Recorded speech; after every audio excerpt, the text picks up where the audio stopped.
네, 우리가 인생을 살아가는 데 있어서 정말 필요한 것, 소중한 것이 많이 있습니다. 또 신앙생활 하는 데 있어서도 여러 가지 필요한 게 있죠. 그런데 가장 우리 인생에 필요하고 또 있어야 될 것, 우리가 신앙생활 하는 데 있어서 가장 중요한 것 가운데 하나가 뭐냐면 은혜를 받는 것입니다. 하나님의 은혜. 여러분, 지금 굉장히 우리가 살고 있는 시대가 어려운데, 시대가 어려울수록 하나님의 더욱 은혜가 필요한 것입니다. 왜냐하면 하나님의 은혜가 없이는 우리가 아무것도 할 수 없고 되어질 수도 없기 때문이에요. 여러분, 은혜란 무엇입니까? 여러분이 가끔 그런 말씀 하시죠. 예배 시간에 와서 말씀을 듣고 큰 감동과 감화를 받았어요. 그랬을 때 뭐라고요? 오늘 나 예배 시간에 정말 은혜 받았다고. 여러분, 오늘 이 시간에도 은혜 받으시기 바랍니다. 또 우리가 찬송하면서 가슴이 뭉클해지고, 그리고 눈에서 뜨거운 눈물이 흐를 때 어떻게 해야 돼요? 나 오늘 찬송 가운데 은혜를 받았다고 하죠.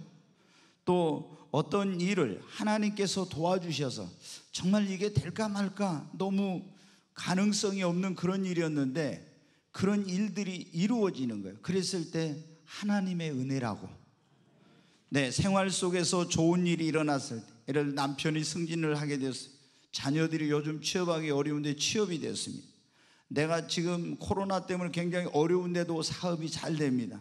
그러면 우리는 뭐라고 합니까? 하나님의 다 은혜라고. 사고를 당했습니다. 엄청나게 큰 교통사고가 났어요. 그냥 낭떠러지로 떨어져서 차를 폐차할 정도가 됐어요. 다 죽었구나 했는데 어떻게 해요? 보니까 한 군데도 다친 것이 없이, 아니면 경미한 사고로 크게 다치지 않았을 때 뭐라고 합니까? 하나님의 은혜라고. 네, 여러분, 큰 병에 걸렸습니다.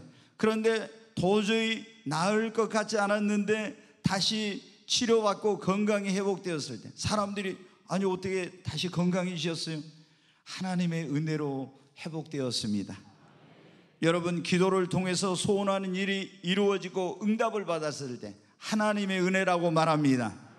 어려운 문제가 해결되었을 때 도저히 이건 내 힘으로 내 능력으로 해결할 수 없는 일을, 그런데 해결이 되었어요. 하나님의 은혜로 해결되었다고. 여러분, 우리가 큰 어려움 없이 살 때도 뭐라고 합니까? 모든 것이 하나님의 은혜입니다. 여러분, 성경에 보면 은혜라는 말이 굉장히 많이 나와요. 근데 이 은혜라는 단어를 원어에는 카리스라고 그래요. 그런데 이 카리스라는 의미는 값없이 주시는 선물이라는 그런 뜻이에요.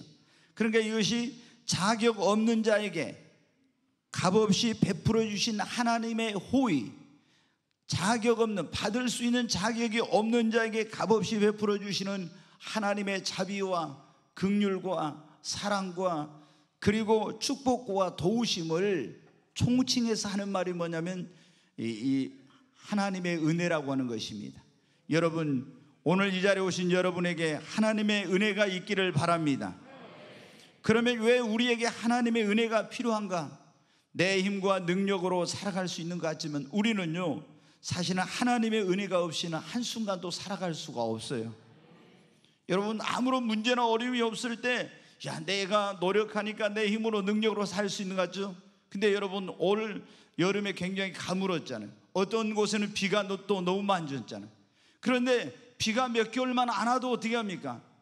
그냥 항상 비가 내릴 때는 별로 어려움이 없는 줄 아는데 하나님께서 때를 따라 비를 내려주셔야 우리가 농사를 지을 수도 있고 어떤 밭에 가서 작물을 재배를 해가지고 수확을 할 수도 있지, 아무리 농부가 비료를 주고 씨를 뿌리고 가꾸고 해도 그것만 가지고 안 되는 거예요. 하나님의 은혜가 있어야 됩니다. 여러분, 모든 것이 하나님의 은혜 없이 내 힘과 내 능력으로만은 안 되고, 우리는 하나님의 은혜 없이는 아무리 쓰고 노력해도 결코 행복한 삶을 살 수 없기 때문에 우리에게 하나님의 은혜가 있어야 됩니다. 하나님의 은혜가 어떤 은혜가? 때마다 일마다 도우시는 하나님의 은혜가 있어야 합니다. 옆에 분에게 그래요. 때마다 일마다 도우시는 하나님의 은혜가 임하기를 바랍니다. 또 날마다 순간마다 도우시는 하나님의 은혜가 있어야 됩니다. 그래서 우리는 무엇보다도 먼저 어떻게 돼요? 하나님께 은혜를 받아야 됩니다. 그 어떤 것보다도 중요한 것이 먼저 하나님께 은혜를 받는 거예요. 신앙생활하면서 여러분 제일 중요한 거, 제일 먼저 해야 될 일이 뭐예요? 하나님께 은혜를 받으면 믿음도 생기고요, 하나님께 은혜를 받으면 기쁘고 행복합니다. 여러분, 그래서 우리에게 하나님의 은혜가 임하고 하나님의 은혜를 받으면 어떤 일이라냐, 그 사람과 그 집은 멸망치 않고 구원을 받습니다. 지금부터 4300년 전에 하나님께서 온 세상이 너무 타락해가지고 물로 홍수 심판을 했어요. 그런데 그때 인구가 컴퓨터를 시뮬레이션을 해보니까 최소한 10억에서 많게는 179억 정도 된다고 나왔어요. 그런데 그 많은 사람들이 온 세상을 하나님께서 홍수로 심판할 때 다 멸망하고 몇 명이 구원받았냐면 8명만 구원을 받았어요. 노아와 그 가족만 구원받았어요. 그러면 노아는 왜 하나님께 그런 세상을 하나님께 심판할 때 멸망치 않고 구원을 받았는가? 창세기에 보면 그 말씀이 나와요. 창세기 6장 5절부터 있는 말씀 한번 같이 읽어보겠습니다.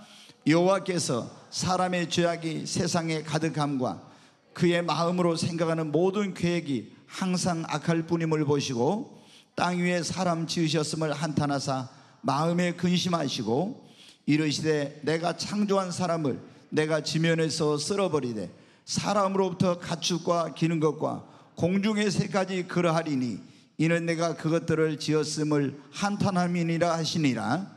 그러나 노아는 하나님께 은혜를 입었더라. 아멘. 오늘 이 자리에 오신 여러분, 하나님의 은혜를 입으시기 바랍니다. 하나님의 은혜를 입어서 노아는 온 세상이 심판을 받고 멸망할 때 멸망치 않고 자기 온 집이 구원받는 역사가 일어났습니다. 신약 성경에도 에베소 2장 8, 9절에 이런 말씀이 나오고 있습니다. 같이 한번 읽습니다. 너희는 그 은혜에 의하여 믿음으로 말미암아 구원을 받았으니 이것은 너희에게서 난 것이 아니요 하나님의 선물이라. 행위에서 난 것이 아니니 이는 누구든지 자랑하지 못하게 함이라. 여러분, 우리가 구원받는 것도 무엇에 의해서? 그 은혜에 의해서 여러분 믿음으로 말미암아 구원을 받은 것입니다. 하나님의 은혜가 임할 때 우리에게 구원의 역사가 이루어지는 것입니다. 교회를 오랫동안 다녀도요, 구원받지 못한 사람들을 보면 어떻게 돼? 교회 와서 은혜를 못 받는 거, 은혜를 아예 마음 문을 딱 닫아놓고 있어요. 여러분, 아무리 하늘에서 장대비가 쏟아져도 그 장독대 뚜껑을 딱 덮어놓으면 여러분 어때요?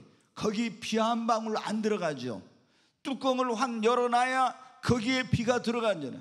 우리가 이렇게 강단에서 하나님의 은혜의 말씀이 선포되고 구원의 말씀이 선포돼도 교회 와서 마음의 문을 여러분 장독대 뚜껑을 닫아놓은 것처럼 딱 닫고 있으면 절대 그 사람 안에 구원의 역사가 이루어지잖아요. 여러분이 교회 오실 때 마음의 문을 활짝 여시기 바랍니다. 똑같은 말씀을 들어도 씨 뿌리는 비유에서 예수님께서 그랬잖아요. 어떤 사람의 마음밭은 길가와 같고 어떤 사람의 마음은 돌짝 같고 어떤 사람의 마음은 가시 같고 어떤 사람의 마음은 옥토와 같은데 더 좋은 땅은 100배, 중간은 60배, 좀 좋은 땅은 30배 열매를 맺는다고. 여러분, 똑같은 말씀이 선포되어도 내 심령이 여러분 어떤 밭이냐에 따라서 그 말씀으로 말미암는 은혜와 열매와 축복의 역사가 달라지는 것입니다. 오늘 여러분의 심령이 옥토가 되어서 마음의 문을 활짝 열고 말씀 가운데 은혜 받으시기 바랍니다. 여러분, 우리가 은혜를 받으면 어떻게 해요? 신앙생활이 행복하고 기쁩니다. 예배 때 말씀의 은혜 받고 찬송의 은혜 받으면 마음이 기쁘고 믿음이 성장하고 그리고 교회 가는 것이 즐겁습니다. 주일을 할 때도 은혜 받아가지고 하면요 힘든 줄을 몰라요. 봉사하는 것도 기쁨으로 감사한 마음으로 합니다. 그런데 우리가 은혜를 못 받고 은혜가 떨어지면 여러분 어떻게 돼요? 굉장히 봉사하는 거 힘들어. 그리고 의무감으로, 그리고 때로는 원망하면서 짜증내면서 불평하면서 하는 거예요. 그러나 은혜를 받으면 어떻게 돼요? 다른 사람이 볼 때는 너무 힘들 것 같은데, 너무 고통스러울 것 같은데, 여러분, 은혜 받아가지고 하면 주님을 위해서 일할 수 있다는 것, 봉사할 수 있다는 것이 기쁨이고 감사입니다. 여러분, 은혜를 받으면 인생이 잘 풀리고 삶이 형통해집니다. 한번 따라서 하시죠. 은혜를 받으면 인생이 잘 풀리고 삶이 형통해진다. 아멘. 여러분, 저희 꿈의 교회 와가지고 은혜 받아가지고 잘된 사람들 많아요. 정말 우리 늘 여기 주차장에 봉사하는 우리 윤민호 집사, 어디 있는지 제가 모르겠는데 우리 윤민호 집사도 와가지고 어떻게 돼요? 꿈의 교회 와서 은혜 받아가지고 하나님께 많이 복을 받았어요. 우리 유미숙 권사님 처녀 때 정말 이뻤겠더라고요. 그 신혼 때 얼마 안 돼가지고 우리 집사람이 전도해가지고 왔는데 굉장히 미인이었습니다. 근데 얼굴에가 뭐냐면, 권사님 저 어디 위에 계신가 모르겠네, 근심이, 그 고통이, 어떤 사람들을 보면 그러잖아요. 이번 수요일날 그런 말씀 드렸죠 여러분. 천사의 얼굴, 그런 말씀. 근데 그렇게 미인인데 얼굴에가 뭔가 고통과 근심이 있었어요. 근데 꿈의 교회 와가지고 은혜 받아가지고 하나님께서 다 자녀들에게 복을 주시고 지금은 보면 얼굴이 환해지셨어요. 아멘. 우리 이승자 권사님도 늘 그런 말씀이에요. 저는 꿈의 교회 와가지고 목사님 정말 은혜 받았습니다. 하나님의 축복을 받았습니다. 이런 말이에요. 최근에 어떤 우리 어디 계신지 모르는 김진우 집사님 좀 많이 힘들고 어려운 가운데 와가지고 계속 은혜를 받더라고요. 근데 막 생각지도 못한 그런 일들, 하나님의 축복이 임하더라고요. 여러분, 은혜 받으면요 안 풀리던 인생이 풀립니다. 안 되던 인생이 됩니다. 여러분이 그래 먼저 은혜를 받으십시오. 은혜를 받으면 신앙생활도 행복해, 인생도 잘 풀리고 형통한 삶의 역사가 일어나는 것입니다.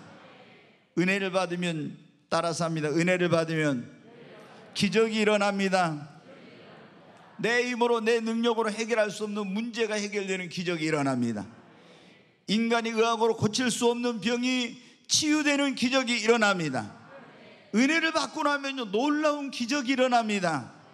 여러분이 정말 여러분의 삶에 그런 놀라운 기적을 체험하고 싶다면 먼저 하나님 앞에 은혜 받으시기 바랍니다. 은혜 받으면요 상상도 못할 놀라운 일이 일어나요. 제가 2주 전인가 그런 금요철에 설교를 했어요. 그 갈릴리 나사렛에 살던 마리아에게 천사가 와서 그렇게 말해요. 은혜 받은 자요 평안할지어다. 나사렛 그 마을에, 시골 촌마을에 살고 있는 이 처녀 마리아에게 천사장 가브리엘이 와서 그랬다는 거예요. 은혜 받은 자요 평안할지어다. 그러면서 그 뭐를 알려주냐면은 하나님의 아들이신 이 세상의 구원자로 오시는 예수님을 네가 하나님의 성령의 능력으로 잉태하게 되리라는 그 놀라운 상상도 못할 그런 말씀을 그에게 전해줍니다. 여러분, 어떻게 처녀가 나는 남자와 잠을 잔 적도 없는데 어떻게 아이를 임신합니까? 하나님의 성령이 너에게 임하시고 그의 권능이 너를 덮으리니 대저 하나님의 모든 말씀은 능치 못하심이 없느니라.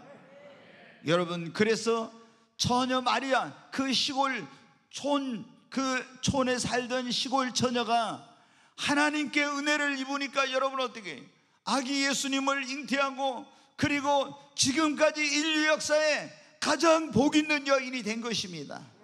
여러분, 하나님의 은혜는 우리에게 이렇게 우리 인생의 놀라운 변화와 상상도 못할 일들을 가져다 주는 것입니다. 여러분, 요셉이 보세요. 형제들에 의해서 애굽으로 노예로 팔려갔습니다. 보디발의 집에 갔다가 또 거기서 하나님이 은혜를 주셨지만 보디발의 아내가 유혹하는 걸 뿌리쳤더니 누명을 씌워서 감옥에 보냈습니다. 여러분, 그런데 이 죄수, 노예로 팔려온 죄수가 어떻게 됐어요? 하나님의 은혜가 임하니까 세계를 당시에 지배하던 애굽의 여러분 총리가 됐습니다. 이건 다른 것으로 설명할 수 없어요. 하나님의 전적인 은혜입니다. 여러분, 모르드게가 성전에, 페르시아 제국의 그 성전의 보초병 문지기였어요. 그런데 이 보초병이었던 문지기가 어떻게 했습니까? 이 하나님께 은혜를 입으니까요 세계를 지배하던 페르시아 제국의 총리가 여러분 되었습니다. 바벨론 땅에 포로로 끌려갔던 그런 사람의 후손인 에스더가 여러분 페르시아 제국의 왕비가 되었어요. 어떻게? 하나님의 은혜로. 여러분, 하나님의 은혜가 우리에게 임하면 내 인생 가운데, 우리 가정 가운데, 우리 자녀들 가운데, 사업 가운데도 상상도 못할 놀라운 일들이 일어나는 것입니다. 하나님께 은혜를 받으면 어떤 인생의 시련과 고난도 이겨낼 수 있습니다. 여러분이 교회 와서 예배 때마다 은혜를 받아보십시오. 그러면 여러분이 세상에서 어떤 어려운 일을 겪어도요, 힘든 일을 당해도요, 그 하나님께서 주신 은혜의 힘과 능력으로 다 이길 수가 있습니다. 그리고 은혜는 무엇보다도 우리 자신, 그리고 은혜 받은 사람을 변화시키는 놀라운 역사를 가져다 주는 것입니다. 예수님의 핍박자였던 그 예수를 믿는 사람들을 잡아서 가두고 죽이는 일에 앞장섰던 사울이, 여러분, 하나님의 은혜가 임하니까 어떻게 됐어요? 하나님의 복음을 전하는, 예수 그리스도를 전하는 사도로 바뀌었어요. 그래서 사도 바울이 그런 고백을 했어요. 고린도전서 15장 10절에 있는 말씀 한번 보겠습니다. 같이 한번 읽습니다. 그러나 내가 나된 것은 하나님의 은혜로 된 것이니 내게 주신 그의 은혜가 헛되지 아니하여 내가 모든 사도보다 더 많이 수고하였으나 내가 한 것이 아니요 오직 나와 함께 하신 하나님의 은혜로다. 여기 본 내가 나의 나된 것은 뭐라고요? 하나님의 은혜로 된 것이라고. 여러분, 하나님의 은혜가 임하면요, 놀라운 변화가 일어납니다. 사울이 바울 되고 시몬이 베드로가 돼. 시몬이라는 건 흔들리는 갈대라는 그런 의미예요. 그런데 이 갈대 같은 사람이 은혜를 입으니까 베드로 반석으로 변화되는 역사가 일어난 것입니다. 여러분, 야곱이 하나님을 만나서 은혜를 받으니까 이스라엘로 변화되고, 그 유명한 평야의 깡패였던 이 김익두가 하나님을 만나고 은혜를 받으니까 목사, 유명한 부흥사 김익두가 된 것입니다. 만주를 호령하고 주름 잡던 박치기왕 시라소니가 하나님을 만나고 은혜를 받으니까 순한 양으로 변화되는 역사가 일어난 거예요. 여러분, 우리가 하나님께 은혜를 받으면 놀라운 변화가 일어나게 되는 것입니다. 교회를 다녀도요, 은혜를 못 받은 사람은요 1년 전이나 10년이 돼서나 똑같아요. 근데 은혜를 받은 사람은요 엄청난 변화가 일어납니다. 그러니까 여러분이 그냥 교회만 왔다 갔다 하지 말고 꼭 와서 은혜 받으시기를 바랍니다. 은혜 받으면 화가 변하여 복이 됩니다. 전화위복의 역사가 일어납니다. 모든 것이 합력하여 선을 이루게 됩니다. 다니엘은요 은혜를 입은 사람이라 그가 사자굴에 들어가도 하나님이, 은혜 받은 사람은 하나님 지켜주세요. 그 죽지 않고 나와서 화가 변하여 복이 됐어요. 여러분, 룻은 나오미의 아들과 결혼을 했는데 아이도 태어나지 않았어. 남편이 일찍이 죽었어요. 그래가지고 시어머니를 따라서 유대 땅 베들레헴으로 왔는데 하나님께 은혜를 받으니까 어떤 일이, 얼마나 좋은 남편을 만났는지, 보아스라고 하는, 그리고 정말 그 인생이 행복해지고 그 무너진 가문을 일으키고 그리스도의 족보에 끼는 복 있는 여인이 된 것입니다. 어떻게 이렇게? 하나님께 은혜를 받으니까. 여러분, 이와 같이 우리는 하나님의 은혜가 없이는 한순간도 살 수가 없습니다. 은혜가 없으면 될 일도 안 되고 안 되는 일은 더 안 되고, 은혜가 없이 사는 삶은 얼마나 고달프고 힘든지 몰라요. 그러나 하나님의 은혜가 임하면요 되는 일은 더 잘 되는 것입니다. 죽게 된 자도 살게 됩니다. 망하게 된 자도 흥하게 됩니다. 그러므로 우리는 무엇보다 먼저 하나님께 은혜를 여러분 받아야 합니다. 여러분, 그러면 우리가 하나님께 은혜를 받으려면 어떻게 해야 할까요? 먼저 우리 마음속에 하나님의 은혜가 없이는 나는 살 수 없다는 것을 깨달았으면 하나님의 은혜를 늘 사모하는 마음을 가지고 은혜 받기 위해서 은혜의 자리에 나와야 됩니다. 네, 히브리서 4장 16절 말씀 한번 보겠습니다. 같이 읽습니다. 그러므로 우리는 긍휼하심을 받고 때를 따라 돕는 은혜를 얻기 위하여 은혜의 보좌 앞에 담대히 나아갈 것이니라. 여기 보면 우리가 하나님의 긍휼하심을 입고 때를 따라 돕는 은혜, 때를 따라 돕는 은혜가 필요하거든요. 이거 할 때는 이때, 저거 할 때는 저때, 모든 거 하는 것마다 하나님의 은혜가 임해야 돼. 근데 때를 따라 돕는 은혜를 얻기 위해서는 어떻게 한다고요? 은혜의 보좌 앞에 나가야 된다고. 여러분, 은혜의 보좌 앞에 우리가 은혜를 사모하는 마음을 가지고 나아갈 때 여러분 은혜를 받게 되는 것입니다. 그러면 은혜의 보좌라는 게 뭐냐? 하나님의 보좌를, 은혜의 보좌를, 우리가 믿는 하나님은 은혜로우신 하나님이십니다. 근데 이 은혜의 보좌는 뭘 말하냐면 하나님이 계신 곳을 의미하는 거예요. 그럼 구약에는 그 온 천지 만물에 계신 하나님께서 어떤 특별한 곳에 내가 너희와 함께 하겠다고 했는데 그곳이 어디였냐면 하나님이 이스라엘의 성전에 내가 거기서 너희를 만나겠고, 그 은혜의 시은자라는 곳이 있어요. 거기서 하나님이 계시고 하나님이 만나주시는 장소예요. 근데 신약에는 여러분 어떻게 됩니까? 어디 가야 하나님을 만날 수? 예수님이 그렇게 말씀, 두세 사람이 내 이름으로 모인 곳에 나도 그들 중에 함께 있느니라. 두세 사람이 내 이름으로 모인 곳이 어디입니까? 주님의 여러분 교회인 것입니다. 바로 이 교회는 하나님의 은혜의 보좌가 있는 곳입니다. 하늘에 계신 하나님께서 이 땅에 있는 하나님의 백성들에게, 인생들에게 무엇을 통해서 은혜를 베푸시는, 하나님의 교회를 통해서 은혜를 베풀어 주시는 것입니다. 여러분, 그래서 교회를 은혜의 보급소라고 하는 거예요. 우리가 은혜를 받으려면 하늘에 올라가야 되는 것이 아니라 이 하나님의 은혜의 보좌가 있는 성전으로, 여러분 교회로 여러분 와야 되는 것입니다. 특별히 예배 시간은 우리가 은혜로우신 하나님을 만나는 시간이요, 은혜의 보좌에 계신 하나님께서 우리에게 은혜를 베푸는 시간인 것입니다. 여러분, 그러므로 우리는 은혜를 사모하는 마음을 가지고 교회로 모이기를 힘쓰고 예배의 자리로 여러분 은혜 받기 위해서 열심히 여러분 나아가야 됩니다. 교회를 멀리하고 그리고 예배에 소홀히 한 사람이 여러분 어떻게 돼요? 은혜를 받는 거 봤습니까? 우리가 어떤 사람들은 그 집에서 지금 인터넷으로 예배를 드리고 있는 분들에게 몸이 불편하다든가 어떤 정말 교회 올 수 없는 부득이한 상이라 모르지만은 종종 저는 우리 대표 기도하시는 분들이 그런 기도를 하는데 아멘이 안 되는 것 가운데 하나가 있어요. 하나님, 오늘 이 자리에 있는 사람이나 나오지 못한 사람이나 똑같이 하나님께서 은혜 받게 해주세요. 그러면 뭐 하려고 교회 올 필요가 있어요? 여러분, 여기 교회 안 와도 똑같이 은혜를 받으면 그런 기도하면 안 됩니다. 하나님의 은혜의 보좌 앞에 와야 하나님께 은혜를 여러분 받는 것입니다. 여러분, 우리가 하나님께 은혜를 받으려면 은혜를 사모하고 나에게 은혜를 베풀어 달라고 간절히 기도해야 됩니다. 하나님 어떤 사람에게 은혜를 베풀어 주시냐? 시편 107편 9절에 있는 말씀 보겠습니다. 같이 읽습니다. 그가 사모하는 영혼에게 만족을 주시며 줄인 영혼에게 좋은 것으로 채워주시미로다. 여기 보면 하나님은 사모하는 영혼을 만족해 주신다겠죠. 줄인 영혼에게 좋은 것을 하나님의 은혜로 채워주십니다. 그러므로 우리는 뜨겁게 은혜를 사모하고 목마른 사슴이 시냇물을 찾기에 갈려간 것이 하나님의 은혜를 갈망해야 됩니다. 그리고 하나님, 내게 은혜를 베풀어 달라고 간절히 기도해야 됩니다.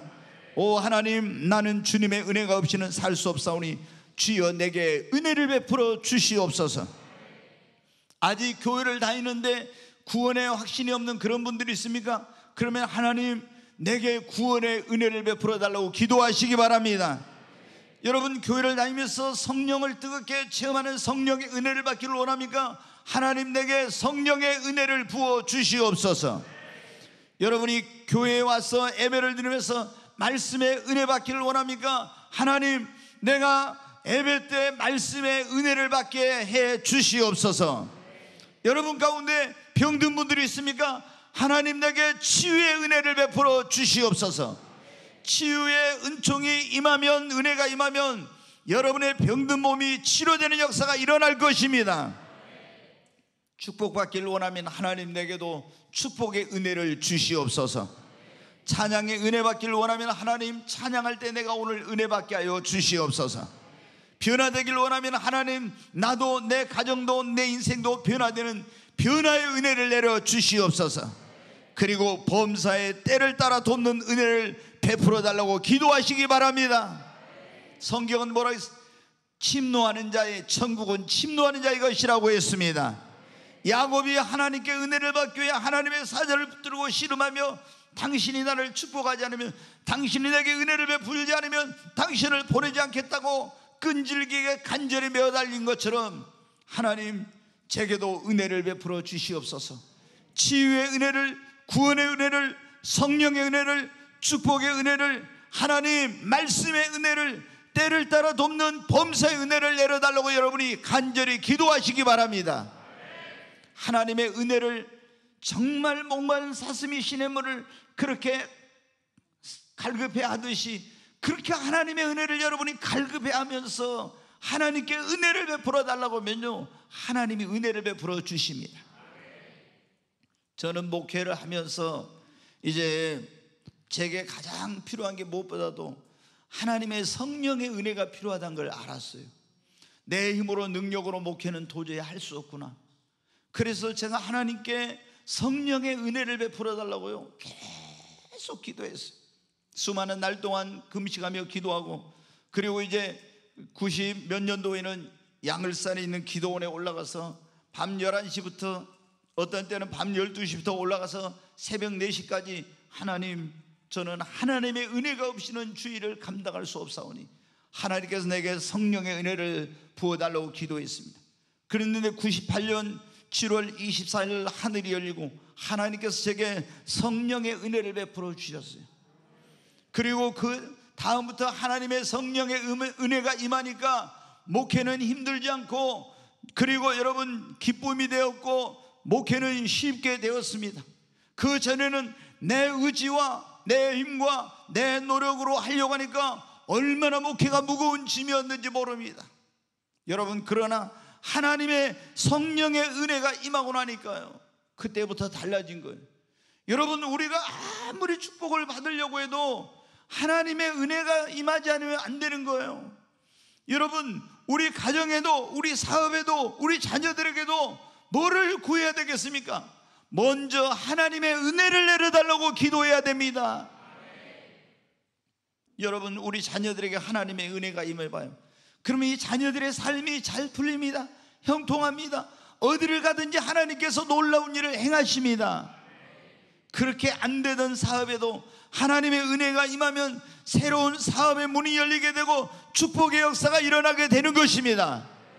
그러므로 우리가 해야 될 것은, 먼저 해야 될 일이, 가장 먼저 해야 될 일은 뭐냐면 하나님 앞에 나와서 은혜 받는 것입니다.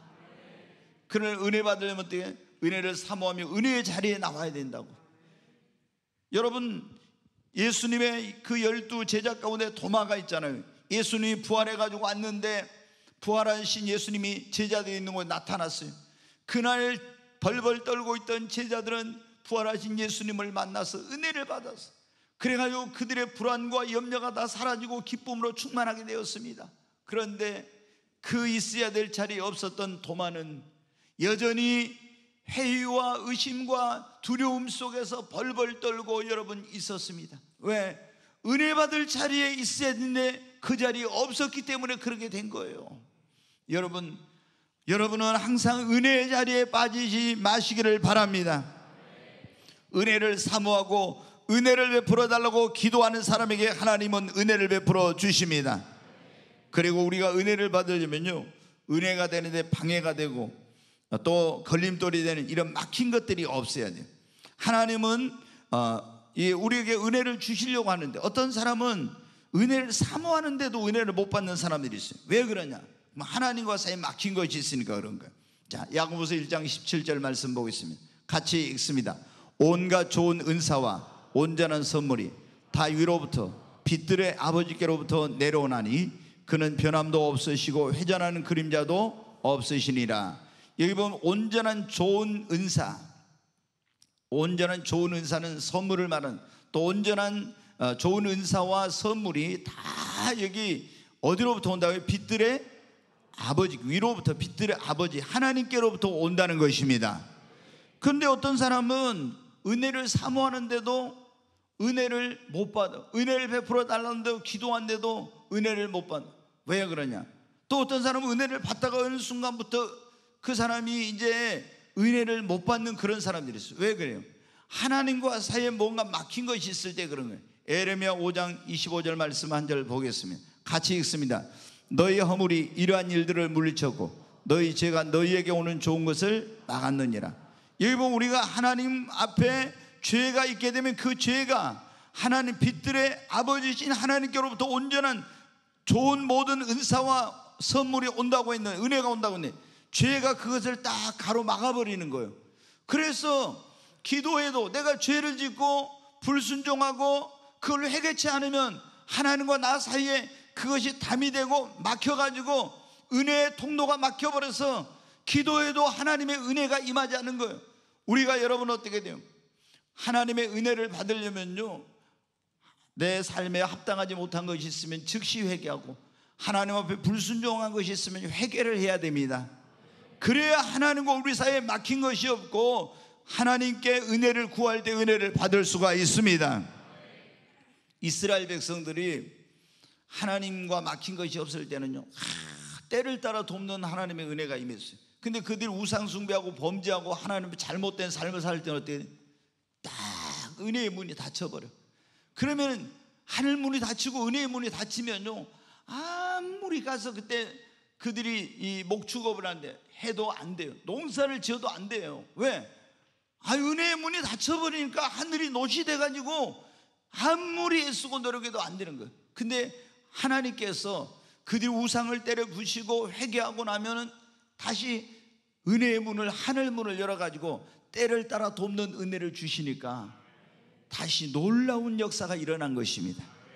여러분, 우리의 삶에 하나님의 은혜가 딱 닫혀버리잖아요. 그러면은 비가 안 오면 어떻게 되는가?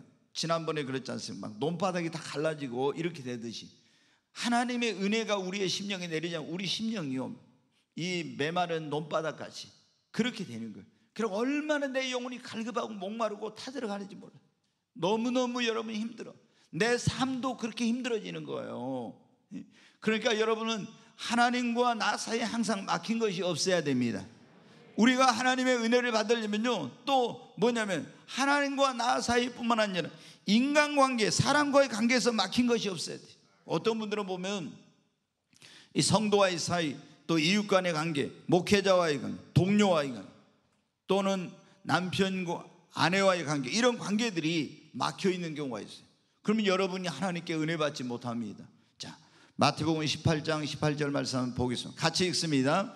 진실로 너희에게 이르노니 무엇이든지 너희가 땅에서 매면 하늘에서도 매일 것이요 무엇이든지 땅에서 풀면 하늘에서도 풀리리라. 여기 보면 예수님이 그렇게 말씀했잖아요. 진실로 너희에게는 너희가 무엇이든지 땅에서 매면 하늘에서도 매이고 무엇인 땅에서 풀면 하늘에서 풀린다고. 근데 어떤 사람들은요, 예수님 믿는 사람들이 하나님께 은혜 받기를 원하면서 인간관계가 막혀 있어요. 누구를 미워한다든가, 누구를 막 어떤 그 사람을 싫어한다든가, 아니면 어떤 사람에 대한 시기 질투심 때문에 그 사람을 막 비방한다든가 이런다든가, 아니면 부부간에 다투고 있잖아요. 여러분, 만약에 부부가 말도 안 하고 이렇게 화해하지 않으면 여러분 어때요? 그 가정에 하나님의 은혜는 더 이상 내리질 않아요. 여러분이 교회 신앙생활 하는데 성도와의 사이가 어떤 막혀있고 목회자와의 사이가 막혀있고 이렇게 되면요, 여러분의 그런 심령과 삶에 하나님의 은혜가 임하지 않습니다. 오늘 말씀에 그랬잖아요. 예수님이 너희가 땅에서 무엇이든 매이면 하늘에서 매일 것이요 땅에서 풀리면 하늘에서 풀릴 거라고. 근데 예수님 믿는 사람들이 기도해도 그게 상달하는 거예요. 너희가 하나님께 애물을 드리다가 형제에게 원망 들을 만한 일이 있거든 먼저 가서 화해하고 와서 하나님께 애물을 드려야겠죠. 다른 말로 하면 예배를 드릴 때 너희가 기도하다가 형제에게 원망 들을 만한 일이 있거든 먼저 가서 화해하고서 기도해라. 그래야 기도가 상달된다는 거예요. 여러분, 우리가 성경에 보면 알 수가 있어요. 에서가 동생 야곱을 미워하고 있을 때 그의 삶은 광야에서 방황하고 정말 들노루와 같은 그런 삶이었어요. 여러분, 사울왕이 다윗을 죽이려고 할 때 어떻게 했냐? 자기의 삶이 다 무너져 내렸습니다. 그리고 하만이 모르드게를 그리고 유대인들을 죽이려고 할 때 자기가 총리가 된 것이 하나님의 은혜인 걸 모르고 교만하고, 그리고 자기에게 절하지 않는 하만을, 아니 그 모르드게를, 그리고 그 민족이 유대인이라는 걸, 유대인을 다 멸하려고 할 때 하나님의 은혜가 그를 떠나고 그 은혜가 모르드게에게 임하여서 하만은 장대에 매달리고 모르드게는 페르시아 제국의 총리가 된 것입니다. 여러분, 우리가 누구를 미워하고 누구를 증오하고 누구에 대해 분노하고 그런 어떤 관계가 막혀 있게 되면요, 먼저 내 자신이 엄청난 그런 그 하나님의 은혜에서 끊어지게 되는 이런 손실이 온다는 것을 알아야 됩니다. 그래서 우리는 어떤 사람, 너희는 모든 사람으로 더불어 평화하라고 했잖아요. 그래서 상대방이 화해하지 않더라도 나는 용서하고, 그리고 내가 그런 것이 있었다면 지금 회개하고, 그리고 그들에게 화해 악수를 내밀어야 되는 것입니다. 그래야 여러분, 하나님의 은혜가 막히지 않고 여러분에게 하나님의 은혜가 임하는 거예요. 때때로 여러분에게 어떤 상처를 줬던 사람들, 여러분에게 어떤 큰 고통과 어떤 손실을 안겨줬던 그런 사람들을 우리가 용서하는 거 굉장히 쉽지 않는 일입니다. 그러나 주님은 말씀하셨습니다. 내가 너희를 용서한 것 같이 너희도 서로 용서하라고. 너희가 형제를 중심으로 용서치 않으면 내가 너희를 용서치 아니하리라고 말씀하셨어요. 여러분, 그러므로 여러분이 하나님의 은혜를 받아서 여러분의 행복한 신앙생활하고 여러분의 인생이 풀리고 삶이 형통하고 이런 놀라운 기적과 상상도 못할 이런 축복의 역사가 일어나는 것을 여러분이 원한다면 여러분은 하나님과의 관계뿐만 아니라 사람과의 관계에서 막힌 모든 담을 허물어 버리시기를 바랍니다. 우리가 하나님께 은혜를 받으려면 어떻게 합니까? 겸손해야 하는 것입니다. 하나님은 어떤 사람에게 은혜를 주신다고 했는가 한번 보겠습니다. 야고보서 4장 6절입니다. 같이 읽습니다. 그러나 더욱 큰 은혜를 주시나니 그러므로 일렀으되 하나님이 교만한 자를 물리치시고 겸손한 자에게 은혜를 주신다 하였느니라. 여기 보면 더욱 큰 은혜를 하나님 주신다고 했어요. 그런데 하나님은 교만한 자는 은혜를 주시지 않고 어떤 사람에게요? 겸손한 자에게 은혜를 주십니다. 베드로전서 5장 5절 말씀을 또한 보겠습니다. 같이 읽습니다. 젊은 자들아, 이와 같이 장로들에게 순종하고 다 서로 겸손으로 허리를 동이라. 하나님은 교만한 자를 대적하시되 겸손한 자에게는 은혜를 주시느니라. 아멘. 여러분, 우리 모든 성도님들은 다 여러분의 허리를 겸손으로 동이시기를 바랍니다. 조금 여러분이 가졌다고, 좀 뭐 배웠다고, 좀 안다고, 어떤 신분과 지위가 있다고 여러분 교만하면요, 하나님이 여러분에게 더 이상 은혜를 주시지 않습니다. 나의 나 된 것은 하나님의 은혜입니다. 내가 오늘 이 자리에 있게 된 것, 내가 이만큼 어떤 또 그런 축복을 받았다면 이건 내 노력이 아니라 하나님의 은혜입니다. 그런데 이 모든 것이 하나님의 은혜인지 모르고 자기 힘으로, 자기 능력으로, 자기 지식으로, 자기가 무슨 지혜가 있어서 된 줄 알고 자기를 내세우고 교만하면요, 하나님은 그런 사람을 물리칩니다. 더 이상 은혜 주시지 않습니다. 그러나 여러분, 하나님의 은혜를 주셔도 하나님, 저는 부족합니다. 이 모든 것은 하나님의 은혜입니다. 나는 하나님의 은혜가 없이는 살 수 없습니다.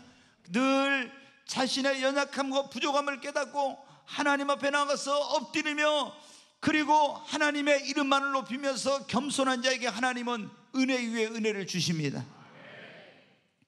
여러분, 다윗이 그렇게 큰 은혜를 받은 게 뭐냐면요, 골리앗을 쓰러뜨리고 올 때만 그러면 사울이 죽인 자는 천천히요 다윗이 죽인 자는 만만이라고 영웅이 됐어. 그런데 어떻게 돼요? 이것은 내가 한 것이 아닙니다. 하나님의 은혜입니다. 하나님의 은혜라고. 그러니까 하나님께서 은혜를 주시고 은혜를 더해 주시고 더 큰 은혜를 주신 거예요. 고넬료라는 사람이 이방인 최초로 온 가족이 구원을 받고요, 그리고 그 집이 다 성령 받는 역사가 일어났어요. 근데 이 비결이 뭐냐? 자, 사도행전 10장에 있는 말씀을 잠깐 한번 보겠습니다. 같이 읽습니다. 이튿날 가이사랴에 들어가니 고넬료가 그의 친척과 가까운 친구들을 모아 기다리더니, 여기 보면 지금 고넬료가 원래 이제 2000년 전에 그때 이 이스라엘은 로마의 식민지였어요. 그래서 군대를 이제 파병을 시켰는데, 이 고넬료라는 백부장, 100명의 군인을 지휘하는 오늘날은 중대장급 되는 사람이 가이사라는 곳에 파견 나와 있었어요. 그래서 이 사람이 거기서 이스라엘의 하나님 여호와가 진짜 하나님이라는 걸 알고 하나님을 믿고 하루에 3번씩 유대인들처럼 시간을 정해놓고 기도해요. 근데 이제 어느 날 천사가 찾아온 거예요, 갑자기. 그래가지고 고넬료야, 네 기도와 구제가 하나님 앞에 상달되었으니 네가 사람을 요바에 보내어 그 예수님의 종인 베드로를 데려다가 너희 집에 그 은혜의 말씀을 들으라고 합니다. 그래서 이제 그 경건한 사람들과 종들 몇 명 해가지고 이제 사람을 보내서 가가지고 거기서 가까우니까 요바에 있던 그 베드로가 이제 고넬료의 집에 갑니다. 근데 고넬료는 베드로를 청하러 사람을 보내놓고 어떻게 그의 친척과 가까운 친구들까지 다 모아놔.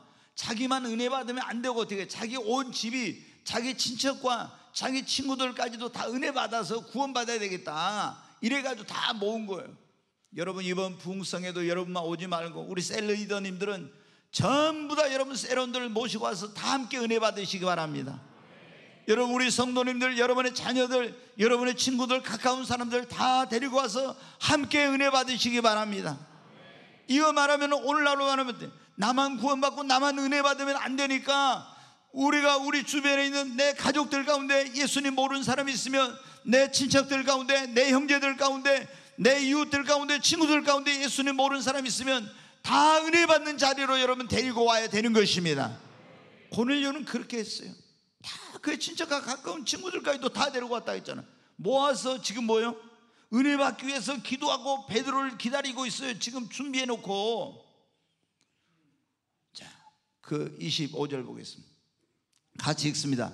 마침 베드로가 들어올 때 고넬료가 맞아 발 앞에 엎드려 절하니, 베드로가 이제 종들을 따라서 왔습니다. 그런데 베드로가 들어올 때 고넬료가 그 발 앞에 엎드려 절해. 이 사람은 로마의 뭡니까? 군대 백부장이에요. 지금 베드로는 어떻게? 어부 출신에다가 이게 천민 출신에다가, 그리고 여러분 자기가 지배하고 있는 나라의 식민지 나라의 그런 어떤 하찮은 사람인데 그 앞에 이 고넬료가 어떻게 돼? 로마의 군인은 절대 자기 황제 외에는 무릎을 꿇지 않는데 그 베드로 앞에, 베드로가 들어올 때 발 앞에 엎드려 절하 있어요. 여러분 얼마나 겸손합니까? 은혜 받을 준비를 다 해서 모아놓고 기도하고 다 있다가 하나님의 종인 사도가 들어오니까 여러분 그 앞에 백부장인 고넬료가 엎드려 절해서 얼마나 겸손한가 봐요. 자, 26절까지 계속. 베드로가 이렇게 이르되 일어나라, 나도 사람이라고. 그래가지고 이제 베드로가 설교를 합니다. 설교를 하니까 어떤 역사가 있냐면 모아놓고 기도하고 그리고 겸손하게 하나님의 은혜를 얼마나 사모하고 있었어요.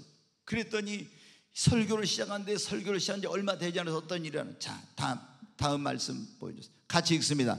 베드로가 이 말을 할 때 성령이 말씀 듣는 모든 사람에게 내려오시니, 보세요, 막 사모하는 마음으로 하나님의 말씀을 듣기를, 은혜 받기를 사모하는 마음으로 기도하고 모아놓고 준비하고 딱 겸손히 딱 그 말씀을 들으니까 성령이, 베드로가 말씀을 전할 때 말씀을 듣는 모든 사람에게 성령이 내려오셔. 여러분도 사모하면 하나님의 은혜가 임할 줄로 믿습니다.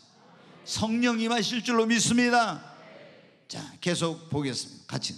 베드로와 함께 온 할례 받은 신자들인 이방인에게도 성령 부어주심으로 말미암아 놀라니, 계속, 이는 방언을 말하며 하나님 높임을 들음이러라. 아멘. 여러분 우리가 은혜 받는 비결은 은혜 받을 자리에 나와서 은혜를 사모하고 기도하고 은혜 받는데 그 막힌 것이 없어야 되고 하나님 앞에 겸손하게 나아가는 것입니다. 하나님의 은혜가 없이는 나는 살 수 없습니다. 이런 마음으로 나아갈 때 하나님께서 은혜를 베풀어 주시는 것입니다.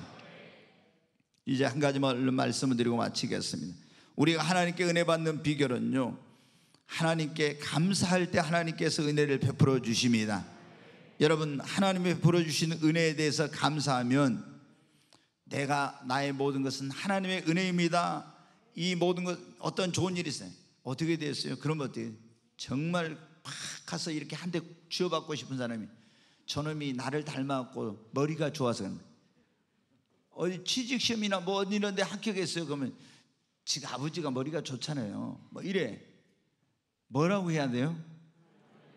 하나님의 은혜. 하나님이 그때 얼마나 서운해 하시겠어요. 여러분 그러잖아요. 여러분 어떤 좋은 일이 있어요. 어떻게 그렇게 좋은 일이 있었어요? 하나님의 은혜입니다. 다 하나님의 은혜. 그런데 뭐라, 지 애비가 똑똑해요, 지 엄마가 어째서 저놈이 원래 좀 머리가 좋아. 여러분, 하나님이 얼마나 서운해하시겠어요? 얼마나. 그 사람은 더 이상 하나님의 은혜를 안 주세요. 그런데 여러분, 어떤 좋은 일이 있었을 하나님의 은혜입니다. 다 모든 것이 하나님의 은혜죠. 하나님이 도와주셨습니다. 하나님의 은혜입니다. 이러면 어떻게 돼요? 하나님이 은혜 위에 은혜를 주세요. 감사하는 자에겐 더 큰 은혜를 주십니다. 그리고 우리가 은혜 받는 비결 가운데 하나는요, 은혜 베풀어 주실 것을 믿고 먼저 감사하는 거예요. 이걸 선불감사라고 그래요. 선불감사. 네, 하나님께 아직 은혜를 못 받았는데 나는 하나님이 은혜 베풀어 주실 줄 믿습니다. 그리고 하나님 감사합니다. 이러면은 하나님이 그 사람에게 은혜를 베풀어 주십니다. 여러분, 믿음대로 됩니다. 다니엘이 그렇게 하나님께 큰 은혜를 받은 비결이 뭔지 아십니까? 다니엘이 바벨론 땅에 포로로 끌려갔잖아요. 근데 그렇게 큰 은혜를 받아가지고 왕립학교에서 최고 수석으로 졸업해. 나중에 박사들의 장이 돼요. 나중에 나라의 셋째 치리자가 됩니다. 그리고 또 페르시아 제국으로 바뀌어서는 거기서는 수석 총리가 됩니다. 여러분, 사자굴에 들어가도 죽지 않고 살아납니다. 하나님의 은혜 위에 은혜, 은혜 위에 은혜, 더 큰 은혜가 계속 임해요. 근데 그 비결이 뭐냐? 다니엘은 하루에 3번씩 시간을 정해놓고 기도하고 감사했어요. 하나님, 내가 사는 것이 주님의 은혜입니다. 내게 이런 베풀어 주신 은혜를 감사합니다. 항상 하나님께 감사, 감사, 감사. 아침에도 감사, 하루에 3번씩, 점심때도 감사, 저녁에도 감사. 그러니까 하나님께서 은혜 위에 은혜를, 더 큰 은혜를 베풀어 주신 거예요. 여러분 하루에 몇 번이나 감사하세요? 항상 다니엘은 이렇게 감사한 거예요. 여러분이 은혜 받기를 원하면 하나님 앞에 감사하십시오. 어떻게 감사해요? 범사에 감사해요. 여러분이 생각할 때 안 좋은 일도 감사하면 하나님께서 화가 보냐 복이 되게 해주시고 전화위 복이 되게 해주십니다. 감사할 때 여러분 어떻게 감사해요? 마음으로 감사해야 돼. 입술로 하나님 감사합니다. 몸으로 봉사하면서 감사하고, 보답하는 삶으로 감사하고, 감사의 애물을 드리면서 감사하는 거예요. 여러분, 이렇게 감사하면 어떻게 해요? 하나님께서 얼마나 하나님께서 기뻐하시겠어요. 그리고 나의 은혜를 아는구나. 은혜를 아는 자에게는 은혜 위에 은혜를 더해 주시는 것입니다. 사랑하는 여러분, 지금 우리에게 가장 중요한 것, 가장 필요한 것이 뭐라고요? 하나님의 은혜입니다. 지금 이 어렵고 또 어려운 시대 가운데서 정말로 필요한 것이 여러분 하나님의 은혜입니다. 여러분, 하나님의 은혜가 임하면 한 번만 크게 하나님의 은혜를 받아도요, 그 사람의 인생이 변하고 운명이 바뀌어지는 놀라운 역사가 일어나요. 여러분, 정말 하나님의 은혜를 사모하십시오. 그리고 은혜의 자리에 나오시고 은혜를 베풀어 달라고 간절히 기도하십시오. 그리고 하나님의 은혜 받는 데 있어 장애물이 되는 거 있으면 다 빨리 하나님 앞에는 회개하고, 인간관계에 막힌 거 있으면 빨리 화해하고 용서하고 그 은혜 받는 것을, 장애물을 제거하시기를 바랍니다. 그리고 겸손한 가운데서 하나님 앞에 감사하십시오. 그러면 하나님이 은혜를 주시고 더 큰 은혜를 베풀어 주실 것입니다. 근데 그 은혜는 언제 받아야 돼요? 고린도후서 6장 2절 말씀 다시 한번 보겠습니다. 같이 읽습니다. 이르시되 내가 은혜 베풀 때 너에게 듣고 구원의 날에 너를 도왔다 하셨으니 보라 지금은 은혜 받을 만한 때요 보라 지금은 구원의 날이로다. 은혜를 언제 받아야 돼요? 보라 지금이 은혜 받을 만한 때입니다. 여러분, 은혜는 내일 받고 모레 받고 나중에 은혜 받으면 되지. 아니에요. 여러분, 지금 은혜를 받으십시오. 은혜 받는 것보다 더 소중한, 더 시급하고 긴급한 일이 없습니다. 여러분, 우리가 은혜를 받아야 내 인생이 풀리고 잘 된다니까요. 아멘. 은혜를 받아야 믿음이 성장합니다. 은혜를 받으면 기적이 일어납니다. 은혜를 받으면 상상도 못할 일이 일어납니다. 은혜를 받으면 기쁘고 행복해집니다. 은혜를 받으면 병이 치유됩니다. 은혜를 받으면 문제가 해결됩니다. 여러분, 은혜 받으십시오. 이번 우리가 부흥성회는 뭐예요? 왜 이 부흥성회를 합니까? 담임 목사가 성도들에게 은혜 받게 하려고 하는 거예요. 가장 큰 목적은 은혜 받게 하려고 하는 겁니다. 그래서 보통의 경우에는 이 시간이 뭐냐면 은혜 받는 시간이, 그런데 부흥회는 특별한 그런 은혜 받게 하기 위한 천국 잔치인 것입니다. 그러므로 여러분이 한 사람도 이 은혜 자리에 받지 말고 나와서 다 사모하는 마음 가지고 나와서 은혜를 받으십시오. 은혜를 받으면 제가 말씀드렸잖아요. 여러분이 병원에 가서 고칠 수 없는 병이 고쳐진다니까요. 해결이 안 되는 문제가 해결이 된다니까요. 은혜를 받으면 놀라운 일이 일어납니다. 은혜를 받으면 놀라운 기적과 상상도 못할 일들이 일어나는 거예요. 정말. 그런데 사람들이 그걸 모르니까 어떻게, 지금 꼭 은혜 꼭 받아야 돼, 나중에 받으면 되지. 그런 사람은요 절대 삶이 풀리지 않아. 하나님의 축복을 받지 못해.